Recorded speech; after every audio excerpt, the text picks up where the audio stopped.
Hey everybody, and welcome to this A plus 1202 performance-based question where I am going to take you through this relatively complicated performance-based question to make sure you can figure out how ready you are to take the actual exam. I'm going to walk you through step by step so you can do two things. One, make sure you're ready, and two, if you're not ready, you'll definitely learn some things along the way and figure out how to put the information that you've hopefully been studying up to this point into practice. So let's go ahead and get started.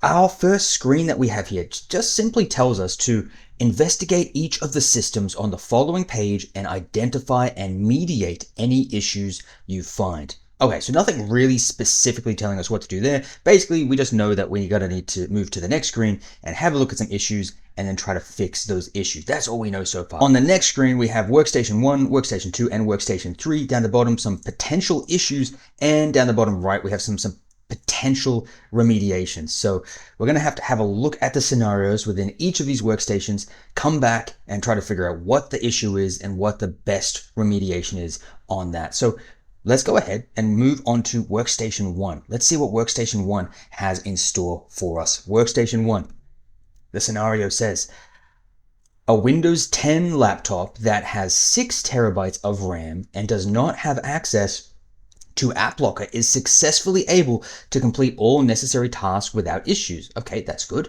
However, when the workstation first boots up, it takes significantly longer than it should. When the OS was manually installed on the machine, all data was wiped, ensuring a fresh start. Okay, so we're going to need to do a few things based on that information. The first thing is think about what the most likely issue is, or what issue is being described here. Think about the remediation to that issue. How do we fix it? But we also have some additional things we need to do. One is type in, based on that information, what version of Windows are they using? Based on that information, if we know what we're talking about, we definitely can deduct what version of Windows that individual is using. And then finally, what installation type, based on that information, was most likely used to install the OS. And we have our options to choose from here. So let's go through it step by step based on the order that the information is provided to us in. It starts by saying a Windows 10 laptop that has 6 terabytes of RAM and does not have access to App Locker is successfully able to complete all necessary tasks without issues.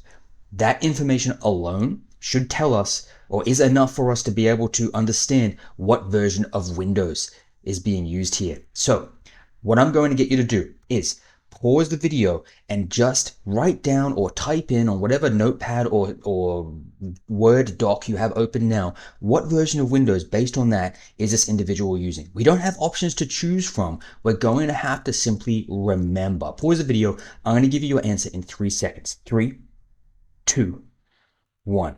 It is, guys, going to be Windows 10. It said Windows 10 in the question. Pro for workstations. Now, you might be asking, how do we know that?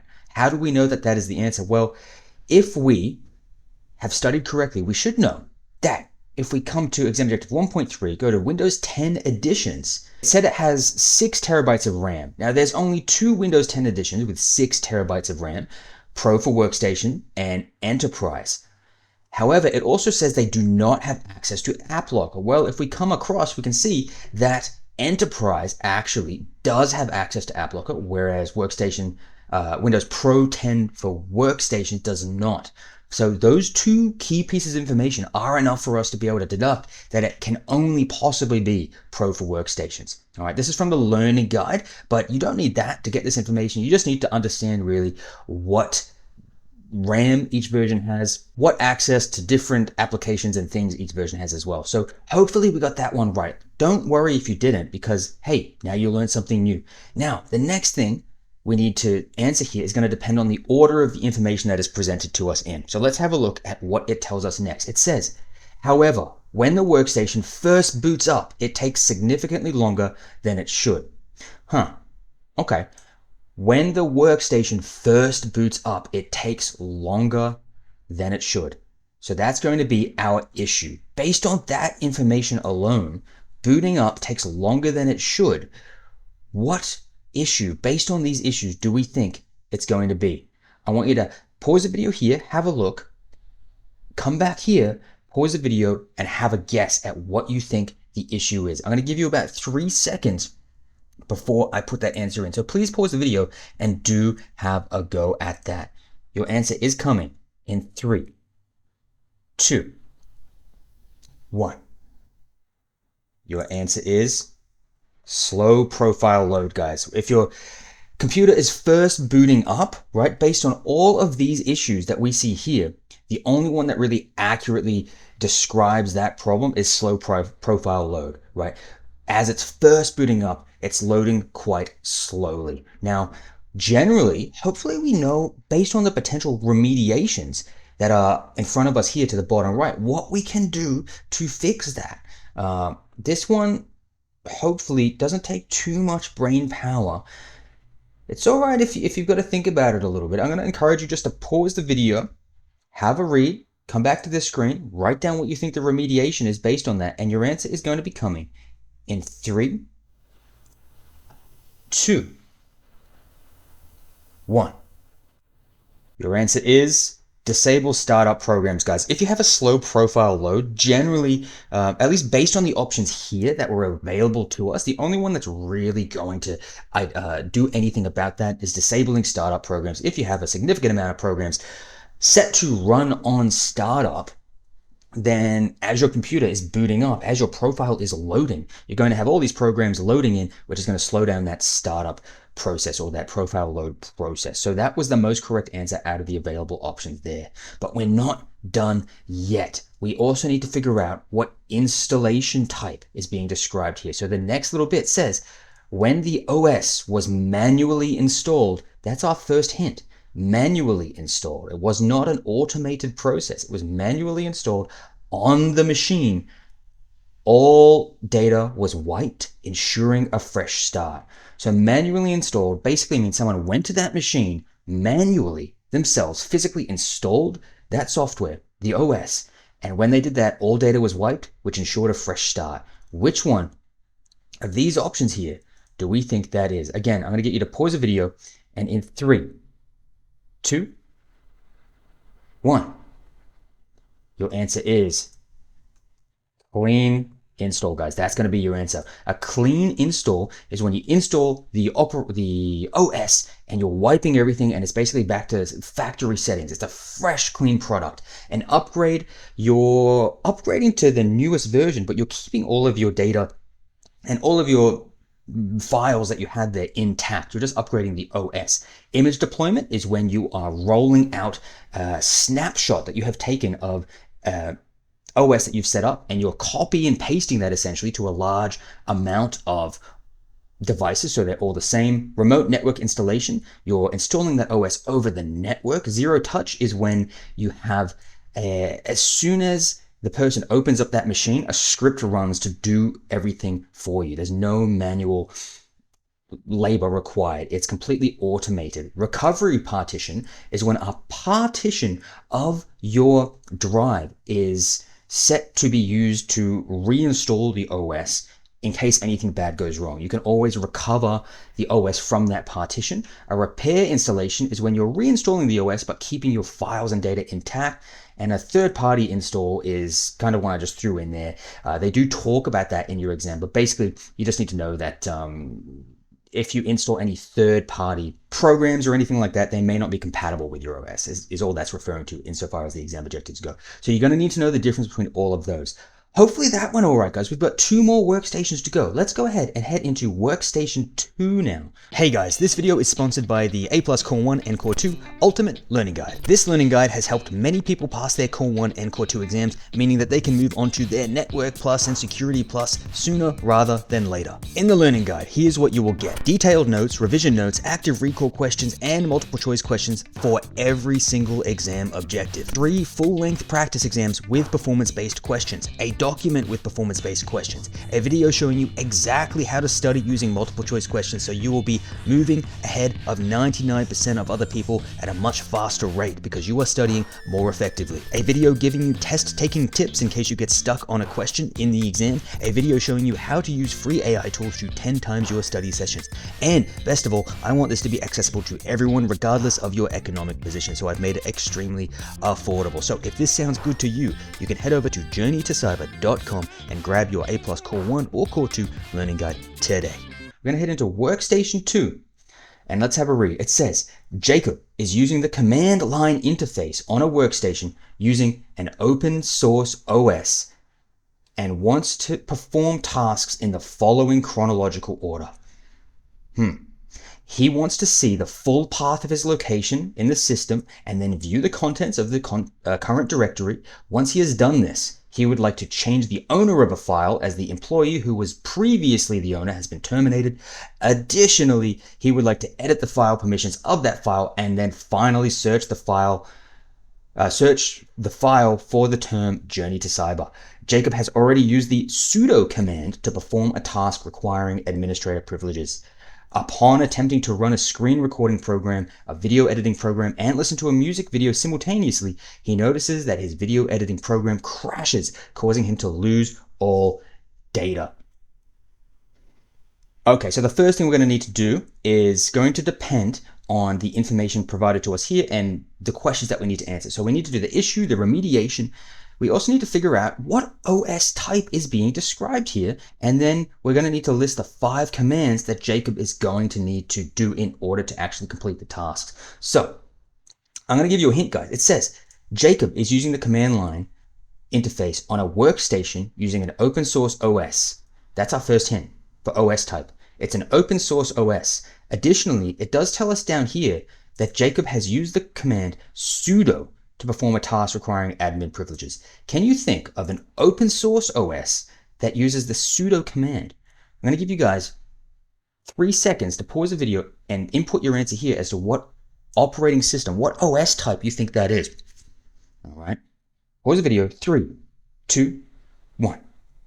That's Linux, guys. It's going to be Linux. Linux is the only OS that is open source as opposed to Windows, Mac OS, or Chrome OS, which are not open source. You do have to pay for them. Linux is open source, completely free, okay? And also it uses the sudo command. Now, that's the OS type. Let's have a look at the next thing. It looks like the next best thing is going to be listing the commands. So it says he wants to see the full path of his location in the system.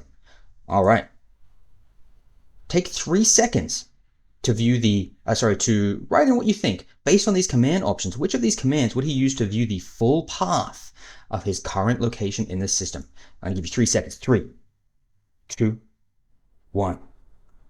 PWD is the answer. Print working directory. If you put PWD, that will tell you the full path to your current directory, exactly where you are in the system. The next thing he wants to do is view the contents of the current directory. So he's in a directory. He wants to view the contents of that directory. Take 3 seconds. Based on these command options, which one would he use to be able to do that? 3, 2, 1. Your answer is LS, guys. LS stands for list, which will basically tell you all of the contents of the current directory that you are in. I know I'm kind of flying through this a little bit, but I'm hoping that that we're pausing the video and we're making an active attempt at this. I'm relying on you to pause the video to slow it down a little bit here. Now, it says once he has done this, he would like to change the owner of a file as the employee who was previously the owner has been terminated. Which of these commands do you use to change the owner of a file? Your answer coming in 3. Pause the video, please, and have a go. 2, 1. That's right. It is CHOWN, chown or chown or however you want to pronounce it. CHOWN, change owner. That will allow you to change who is the owner of a file. It then says, additionally, he would like to edit the file permissions of that file and then, we'll stop it there. Edit the file permissions of that file. Which one do we use to edit file permissions? Pause the video. Your answer coming. Have a look in 3, 2, 1. It is chmod is going to allow you to change who can read, who can write, and who can execute based on the set amount of numbers that you might type in to represent those, how do you say, permissions there. All right.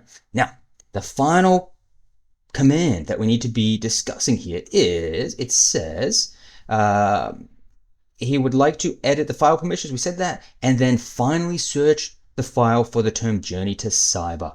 All right. Which one would you use to search a file, a text-based file for a specific term? Pause the video, read these commands, and see if you can figure out which one you would use to search for the specific term within a file, journey to cyber. If you wanted to find all the lines that represent journey to cyber that have that term in there, pause the video, your answer coming in 3. Please pause the video. 2, 1, it is grep. You would use grep and then journey to cyber, and it would display all of the lines within that file that say journey to cyber. That's how you find specific information you're looking for within a text file. All right, now we need to do the issue. It says, upon attempting to run a screen recording program, a video editing program, and listen to a music video simultaneously, he notices that his video editing program crashes, causing him to lose all data. So, based on that, what is our issue? Let's have a look. Based on these issues, have a guess. What is our issue? Based on that, he's running a wide variety of different programs at the same time, and then eventually, because he has too many things open, his application crashes. What is happening here? Your answer coming in 3, 2, 1. It's going to be not enough RAM, right? He's run out of RAM because he's trying to run too many things at one time. Okay, RAM is the memory. It dictates how many different multiple things you can do at the one time. So RAM is the answer there, which leads us to the remediation. What could the potential remediation be here based on what is here? Your answer coming in 3. Please pause the video. 2, 1. That's right. It's going to be to close unused programs, guys. If you're running out of RAM, yes, you could upgrade your RAM, but also just if you've got that many things open, just close a couple of things. That should solve that issue. You're going to have to decide what you want open and what you don't want open in the moment. That's going to be an instant fix to that issue. So we're moving on to the final one, which is Workstation 3. Hopefully you're keeping up with me so far, guys, and pausing the video and really trying to follow along with me as we do this. Workstation 3, we're on the final stretch here. Let's take a look. It reads, in order to log into her workstation, Jessica must present a code that will change in 30 seconds. Jessica downloads a program and runs it, but notices that the string of characters associated with the program on the developer's website does not match the string of characters associated with her downloaded file. She knows this presents a significant security concern and decides to inform the developer.